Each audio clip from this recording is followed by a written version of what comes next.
So let me play devil's advocate here, Stephen. The fact is there are roads gone in, and clearing spaces made to put the turbines up, but most of the bushland is left undisturbed. Is there an argument that the habitat itself is not completely diminished, is not destroyed? No, the habitat is completely diminished. To even contemplate carving up that country with 150 kilometres of brand new haulage roads, these aren't just little roads, these are 50-metre wide roads, up to 70-metre wide roads. And you have to remember these wind turbines go on top of a hill, so there's huge amounts of civil engineering getting these big pieces of infrastructure to these mountaintops, rock pavements, hilltops. So there's a tremendous amount of damage being done to the landscape.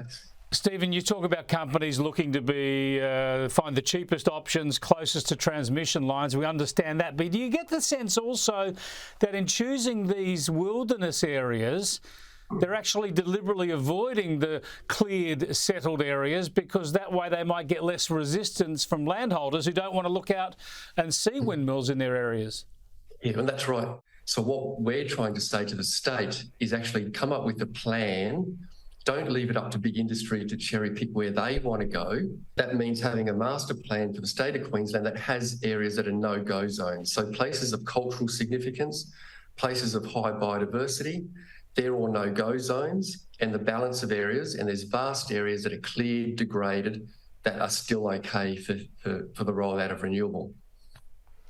It just makes sense to have something like those sorts of controls. Are you surprised that there's not more resistance, not more opposition to this? I mean, if this were a mining company, I would have thought there'd be people marching in the streets, but this seems to be going on without a lot of public attention. That's right. And I think a lot of people have this romantic notion that the wind industry or renewables in general is a clean and green industry. And the wind industry is completely diametrically opposite to that. It's a very brutal industry on the landscape.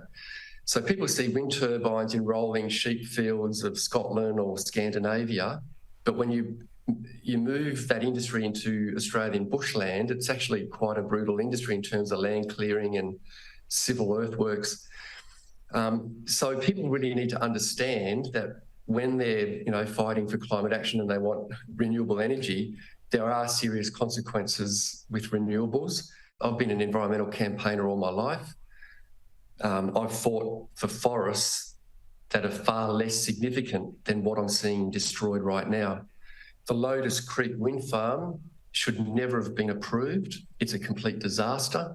I've never seen so many koalas in my life, and that place should have been a national park decades ago as a Great Koala National Park. It's a complete farce, and what is happening is broad-scale devastation of high biodiverse habitat in this state because of the absence of any planning schemes and mechanisms.